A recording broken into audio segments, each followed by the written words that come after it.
we got the opportunity to sit down with the guys of Barely Losing. We learned about musical influences, the history of the band, writing and recording, how COVID affected the band, and what's up next for them. You can find more conversations, food reviews, live music, and events on our website, lacrosselocal.com. I'm Amy. And I'm Brent. And this is Lacrosse Local.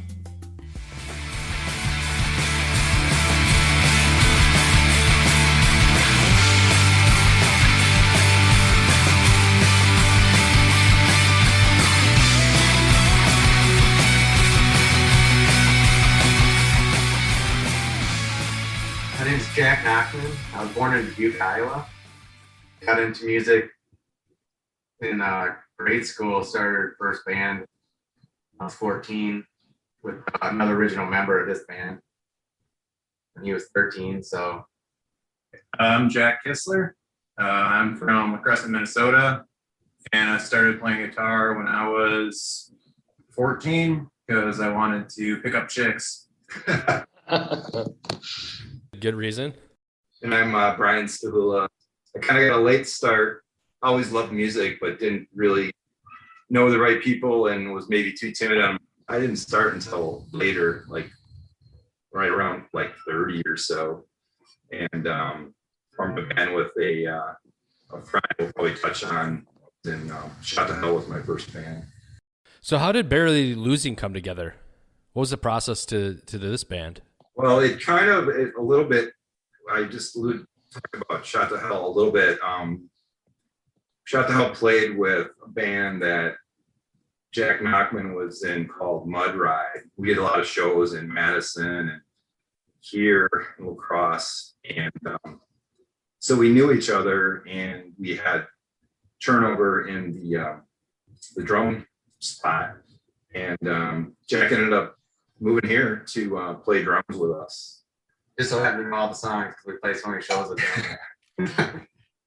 So that's kind of the start of it. And then Jack said before middle school, grade school, a friend of his, Sean, was also one of the first members in the band. And we all kind of met up a few years later after Shot to Hell sort of stopped playing. And Bobby Bear Jr. Living Room. Yeah, we were at a house show to see Bobby Bear Jr. And maybe we should start a band. Yeah.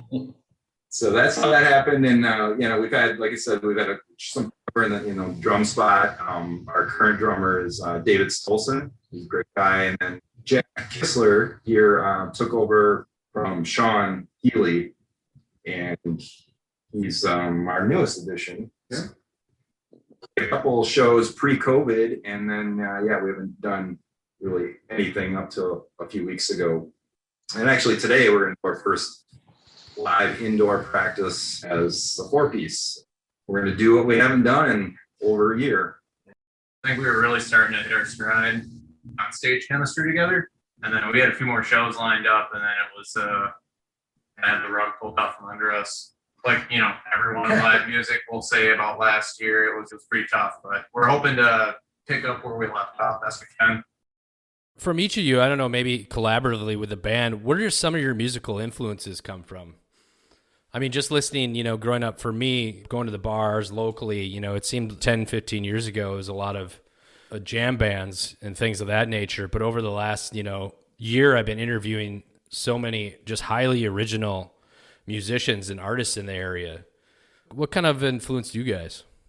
Pretty heavily influenced after the first teenage band when you get past doing the cover songs like Johnny B. Good. I was introduced to the Minneapolis scene, Husker Du, The Replacements, and Magnolias, and just that scene really woke me up to really decide what I really wanted to do with music.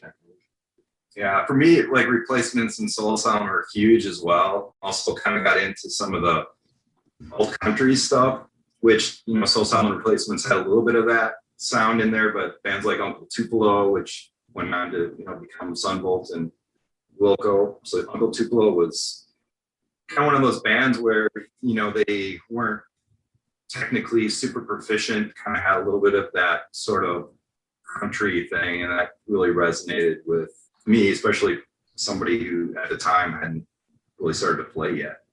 Yeah, I guess my influences are always a little weird to talk about. Like I started out playing more like a blues rock and kind of like more of the pop punk stuff from when I was a kid. First few bands though are all like metalcore and like post hardcore, so it was a little more of a kind of fit in with the scene in the cross at the time. So I'm sure this is going to change with kind of the new rotation of members, but how do you traditionally go about writing and recording? And even with COVID, just saying that you guys are getting in the room just now for the first time in a year, what is the process like, or is it just completely changed? Well, I know one thing, we were kind of amazed that we could all play instruments still. Just personally, I didn't touch my guitar. I was kind of depressed with the whole thing. And I get a spark every once in a while, just seeing on YouTube or something where one of the band, my influences or somebody did, comes up with a new album. And I'm like, I should really start doing this again. But I think Brian made me start really thinking about doing this again. It's kind of jabbing them a little bit. Yeah, I need it. But I'd say we bring some, like Jack and I bring ideas in, and then then we work on them together and finish them up. So there's a few things that are new that we're working on. Some things I know that I came up with during the downtime. There's a few things that we were working on before we took the COVID break. They're usually pretty well put together, and it's just like, okay, what sprinkles do you want to add onto it? Which I guess is, you could say a lot about most of the guitar work. It's just kind of what kind of extra shit do you want to add to it. The icing. Yeah. So you kind of referenced, throughout this, COVID has affected the band greatly. Talking to a lot of musicians, some have actually, just like you said, kind of paused and haven't done anything with it for a number of months, but then actually went on to write a bunch of songs. Has it pretty much been like kind of a stalemate, you guys think? Or do you think this is going to be in some ways utilized for future creativity? Yeah, I don't know. I'm feeling more energized. Like I said, I haven't really finished a lot, and I'm hoping that this energy, hopefully post vaccine and COVID, will finish some of those ideas, and hopefully the band can as well. And I know Jack's got some new ideas that we need to get going too. So is there anything you guys are looking forward to in 2021 or even 2022? What's next for you guys? Or you're just kind of like, rubbing your eyes and coming out of the cave and hoping for the best? I think we're looking forward to getting back out and playing some live shows. That's for sure. Yeah, that's, I think that's probably, if I want to speak for the group, that's probably the most fun thing that we do.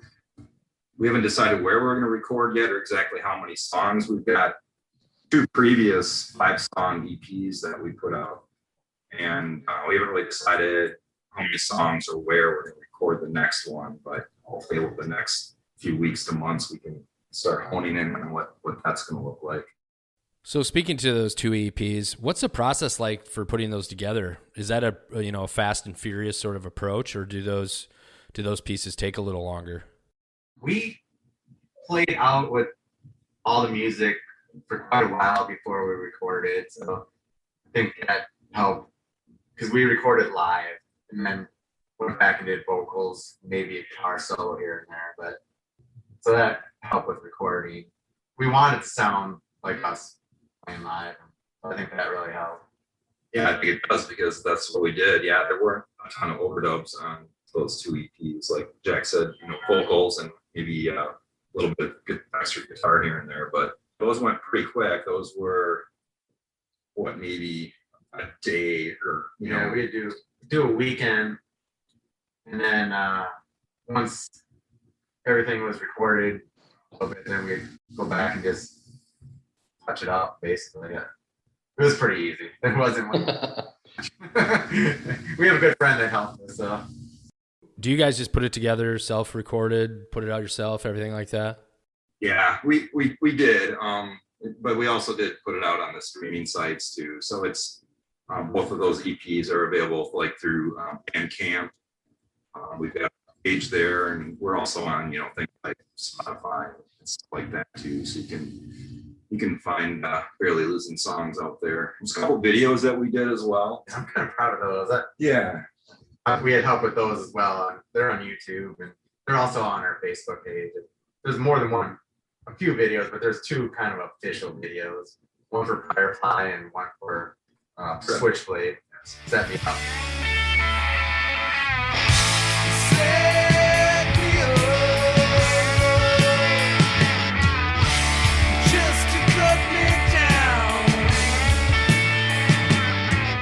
Yeah, Dan Spear, who was playing drums for us at the time, did the Set Me Up video, and Jake Amon did the Firefly video.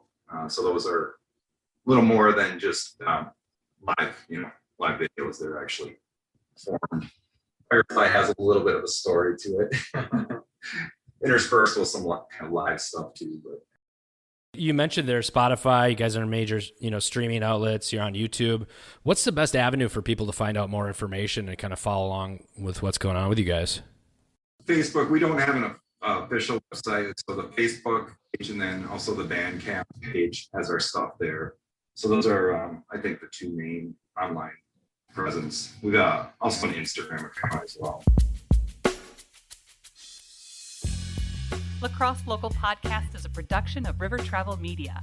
Do you have an interview idea you'd like to share with us? Message us on Facebook at Lacrosse Local.